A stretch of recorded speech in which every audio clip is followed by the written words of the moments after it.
guys, welcome back. இந்த வீடியோல புகழ் குட்னஸோட ப்ராடக்ட் யாருக்கு செட் ஆகும் யாருக்கு செட் ஆகாது அப்படின்றத டீடைலா பார்க்கலாம். எனக்கு டேஸ்ட் தான் என்னோட ஃபர்ஸ்ட் ப்ரையாரிட்டி, மித்தது எல்லாமே எனக்கு அப்புறம் தான் அப்படின்னு நினைக்கிறவங்களுக்கு கண்டிப்பா எங்க ப்ராடக்ட் செட் ஆகாது. ஏன் இதை சொல்றோம் அப்படின்னா, இப்ப நம்ம ஒரு டீ குடிக்கிறோம், அந்த டீயை sugar any form of sugar add பண்ணாம பிளைனா குடிக்கிறதுக்கும் அதே டீல நம்ம சுகர் ஆட் பண்ணி குடிக்கிறதுக்கும் நிறைய டிஃபரன்ஸ் இருக்கு. ஸோ சுகர் இல்லாத டீ பிளைனா இருக்கும், சுகரோட குடிக்கிற டீ கொஞ்சம் டேஸ்ட் என்ஹான்ஸ் ஆகி இருக்கும்.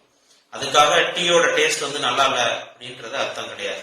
அது மாதிரிதான் நாங்க ப்ரீவியஸ் வீடியோஸ்ல சொன்ன மாதிரி எங்களோட குழந்தைகளுக்கான எந்த ப்ராடக்ட்லயும் நாங்க any form of sugar add பண்ணல.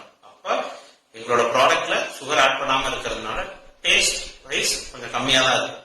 விச் இன் சென்ஸ் அதோட தன்மையோட டேஸ்ட் கண்டிப்பா இருக்கும். சுகர் ஆட் பண்ணாதனால அதோட டேஸ்ட் கொஞ்சம் உங்களுக்கு கம்மியா தான் தெரியும். எனக்கு டேஸ்ட் தான் முக்கியம் அப்படின்னு நினைக்கிறவங்களுக்கு நான் ஃபர்ஸ்ட் சொன்ன மாதிரி எங்க ப்ராடக்ட் செட் ஆகாது.